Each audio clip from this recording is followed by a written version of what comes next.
Van Gogh, Brian Wilson, Louis Wayne, Sylvia Plath, Edvard Munch, Francisco de Goya, Ernest Hemingway. These and countless other artists throughout history have struggled with their mental health. So this makes us think, does neurodivergence breed creativity? Do I have to be divergent to be an artist? Does depression make me a better artist? Does anxiety make my art more expressive? Does my mania breed better material? Chances are, if you're tuning in today, you've dealt with your mental health in creating art. Numerous studies and experiences back up what we already know to be true. There is a strong link between well-being and creativity. But let's answer everyone's big question. Okay, I struggle with my mental health too, but why isn't my art better? Shouldn't I be a natural artist? Why can't I create when I'm depressed? All of the greatest artists struggled with their mental health. Why can't I overcome mine and do what they did? To answer these questions, we need to look at art more deeply. Why do we create? Why are we unique in the drive to create and express ourselves? Looking back at cave art, we note that these early humans wanted to share their story with others. We want our realities to be seen by others' eyes, either now or in the future. Let's look at a young child given their first opportunity to paint. They have no expectations on themselves for creating. They just revel in the fact that they can create. The atmosphere is safe, healthy, and loving. The little one feels supported to express themselves, experiment, make a mess, and most importantly, to create. And at the end, they are lavished with praise when they do so. Their artwork posted proudly on the fridge door. Young children don't care if they fail at coloring in the lines. They don't care if they get covered in paint or even taste a bit of glue. They don't feel the expectations of someone else, and more importantly, they don't have expectations of themselves. Now, let's look at our artist's experience now. You've got your favorite sketchbook and preferred pencils, some beautiful new paints or a trusted digital program and tablet. You have a nice cup of tea and your favorite creative playlist on your headphones. And nothing. Art block. You try, but every mark you make is worse than the last. You hate it. You crumple up your paper thinking you're never going to be anything. You look at the artists that inspire you and you sink into a deeper and deeper depression. You think there's no way you will ever be that talented. Everything you've ever made is absolute rubbish, and you are a complete failure. You might as well just give up. Now, let's look at this from a psychological perspective. What is the atmosphere we've made for ourselves? Okay, the warm drink is there, the music, our supplies are all accounted for. But what is our mental setup like? How does it compare to the happy child that we looked at earlier? Step 1. What is your inner voice saying before you even make a mark on that page? We need to dismantle and stop that cycle of inner child abuse. Let's do better than last time. This better be good. I want to be just like my favorite artists. I'm going to practice because I'm sick of being such rubbish. What we don't do is allow our own inner child a safe, healthy, and loving atmosphere to create. But why is this? Perhaps it was the constant criticism from a parent or teacher. Perhaps it was seeing others get the praise that we felt we deserved. Perhaps it was the pain of not being able to create or make a mess. Perhaps there was no one there to share our art with. Everyone was too busy to notice. Whatever that reason might be, as artists, I encourage you to sit with that moment or moments or even lifetimes of abuse and look at what your inner child was faced with when they tried to create. How does it differ from that child that we discussed earlier? Step 2, let's acknowledge that injustice. Was it right for your teacher to criticize your artwork in front of the class? No. Was it right that only your brother got noticed for playing the guitar? No. Was it right that your mother was too house-proud, so you were never allowed to make a mess? No. Every person deserves a safe, supportive, and loving environment so that they may be able to express themselves and be acknowledged and be praised. Step 3. How do we start to overcome that negative programming? Are we allowing our mistakes? Be kind to yourself and allow yourself to make mistakes. Would you believe that we learn 100 times faster if we make a mistake than if we get it right the first time?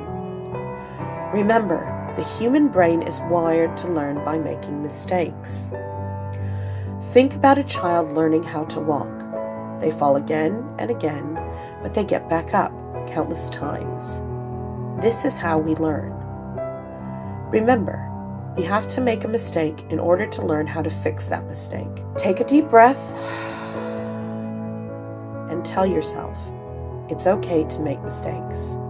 Now that we have promised ourselves to end our cycle of inner child abuse, we are emotionally ready to create. Let's look at some simple tips and tricks used by professional artists to defeat art block. Tip number 1, experiment with a new media or material. Often my students come to me frustrated by digital media. We see digital artists we love and we want to replicate their style. We try again and again, and still we just can't get that character right. Try a different media. Charcoal, acrylic paint, sculpture, even finger paints or crayons. If you experiment with something different, even if you're just playing around and making a mess, even if you don't make anything exciting or world-changing, you're allowing your inner child a place to create, to express, and most importantly, to learn. You are becoming receptive to the process of creation. Arts colleges force their students to try different media, even when they're focusing on a completely different degree, just so that they can experiment. This experimentation allows creativity to bubble up from even the driest well. This might be especially helpful for our friends I noted earlier with ASD or sensory processing issues. Trying something completely different allows you to expand your horizons. Don't just try traditional arts materials either.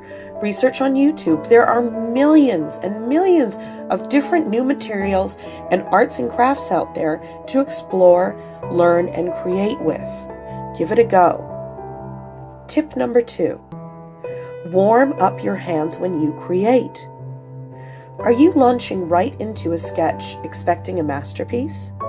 Would you ever run a marathon without stretching? Draw a million different squiggles, circles, backwards, forwards, stretch your hands, crack your knuckles, wiggle to your heart's content. Even some goofy doodles do a great job in just waking up the complicated connective tissue and tiny bones of your hands. People with chronic pain conditions, this goes double for you. As a person who struggles with rheumatoid arthritis, I noticed a huge jump in my talent when I allowed myself to warm up before I even attempted any art. Tip number 3. Sketchbooks are made to practice in. They are not made to be final works of art.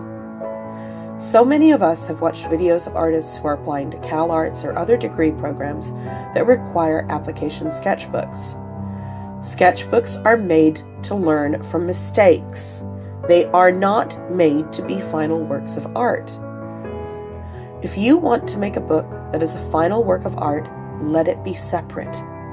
Have another book devoted only to learning, growing, making, and fixing mistakes.